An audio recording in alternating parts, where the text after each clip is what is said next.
gusto que nos volvamos a ver por este medio para darle continuidad a nuestro curso Principios y Estrategias de Evangelismo Urbano.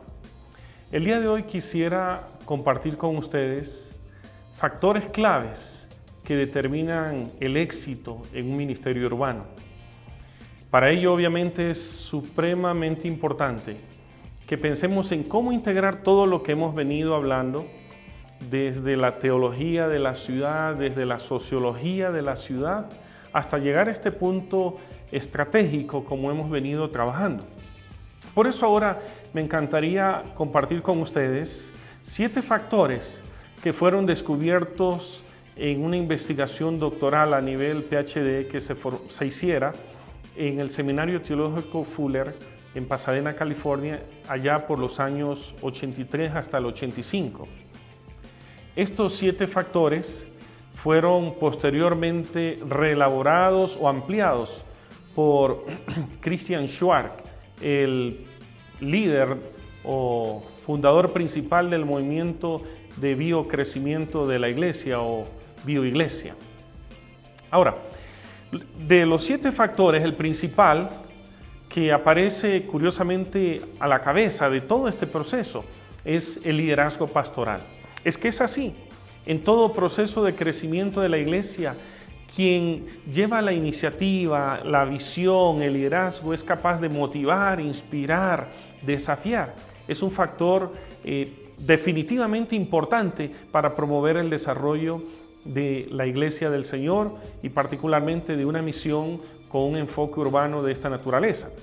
Ahora, una característica fundamental de alguien que es un líder clave como los que estamos describiendo o como el que estamos describiendo, es que es una persona visionaria, con una gran capacidad de motivación y junto a ello con la capacidad de enrolar, de movilizar a la iglesia hacia el desarrollo de sus dones y sus ministerios.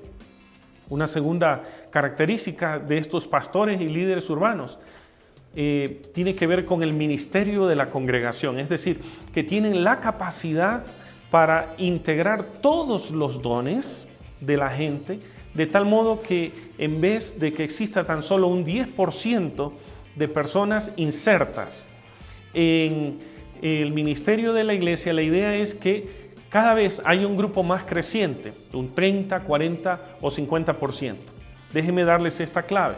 Las iglesias crecientes tienen no menos de un 40% de la congregación plenamente activa en el desarrollo de diversos ministerios. Bien, aquí es donde necesitamos examinar con cuidado. El pastor y doctor Bruno Radi, en su momento, cuando hablaba de las radiografías de una iglesia, daba cuenta de que tan solo un 10%, escúchese bien, un 10% de la congregación estaba activa en una congregación promedio de menos de 200 miembros. El resto, pues un 30% estaba simpatizando con alguna actividad y a lo mejor con alguna inquietud de vez en cuando de hacer algo, pero definitivamente el otro 40 o hasta un 50% de la congregación simplemente era consumidora o observadora. Desde este punto de vista, es claro que para que una iglesia se desarrolle de manera significativa debe diversificar sus dones y lograr enrolar no a un 10%, sino a un 30%, a un 40% y si es posible hasta un 50% de la congregación en ministerios como tal de la iglesia. Ahora, a esto se une un tercer elemento que es de vital importancia, al que el doctor John Hall llama autenticidad espiritual. No es suficiente estrategias, capacidades, liderazgo, movilización de la congregación, sino el desarrollo de un estilo de ser, de un estilo espiritual de ser de la congregación, donde la oración, donde el estudio de la palabra, en otras palabras, donde las disciplinas espirituales y su integración en la cotidianidad, es decir, no como una práctica solamente privada, sino también como una práctica que se expresa en la vida pública, es crucial, la autenticidad espiritual. En cuarto lugar, encontramos que un factor también importante tiene que ver con el enfoque evangelizador. Tenemos que preguntarnos, ¿para qué existe la iglesia?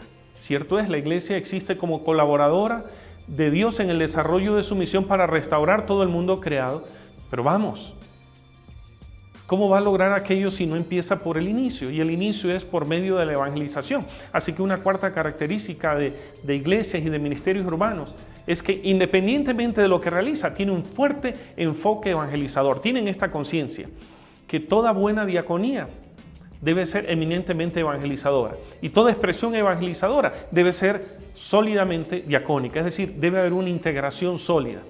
Ahora, por supuesto, cuando ya llegan la gente a la iglesia, es crucial entonces este enfoque en la adoración y liturgia. Este es otro elemento fundamental. Llegan a una iglesia, son discipulados, por supuesto, pero allí encuentran un espacio donde pueden adorar a Dios, donde todo el pueblo de Dios puede expresarse de manera gozosa, lo que no significa como una expresión de desborde, sino de auténtico gozo y alegría del pueblo de Dios en su encuentro con Dios, pero también en su encuentro comunitario. Es un estilo litúrgico contextualizado, donde los instrumentos, los estilos corresponden a la edad, a los intereses, a las características como tal de los congregantes, de aquellos que participan allí en la congregación.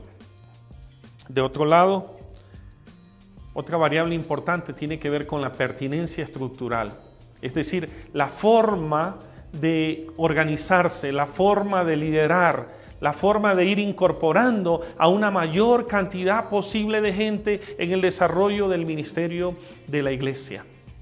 Se ha encontrado, de acuerdo a esta investigación del doctor John Hall, que iglesias que se ciñen estrictamente a la letra, en un sentido más ponderado, tendría que decirlo, iglesias que son de pronto legalistas, tienen menos posibilidades de crecimiento. En tanto que iglesias que están más abiertas al Espíritu Santo, a la palabra de Dios, a juzgar las cosas conforme a esos dos criterios, tienen posibilidad de organizarse de una manera más flexible para enfrentar los retos de manera contextual. Y finalmente, pertinencia frente a los desafíos de la sociedad, es decir, compromiso con la sociedad. La iglesia como tal, no lo olviden, de acuerdo a nuestro concepto de misión de Dios, está llamada para ser un fermento transformador de la sociedad. Así que no alcanza con que la gente llegue a la iglesia local, sino que sea transformada para constituirse un agente de transformación en la sociedad. Ahora, habiendo mencionado estas 7 variables, quisiera señalar que durante esta semana vamos a invitarles a revisar algunos materiales del doctor John Hall, pero también de Christian Schwarz, para que vean cómo funcionan estas variables, y a su vez vamos a mirar algunos videos con experiencias de ministerios urbanos donde justamente se nota esta integración de estas variables y obviamente dan cuenta de cómo puede generarse un cambio significativo para que su iglesia, la mía, pueda transformarse en un factor de renovación en medio de la sociedad, en un instrumento de Dios para generar cambios.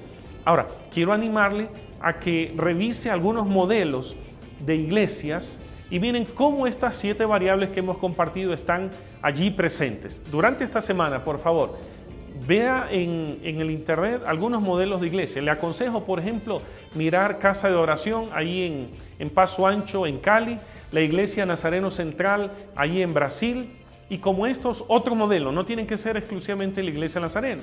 Por ejemplo, les recomendaría que miren la Iglesia Bautista Central allí en Buenos Aires, entre otras, para que vean cómo estas variables están siendo incorporadas y contextualizadas. Por favor, anote esto, ponga atención, miren cómo esas 7 variables están implícitas en su propio ministerio y procure generar los cambios debidos para que su iglesia sea beneficiada. Qué gusto compartir con ustedes por esta vía esta sesión de hoy.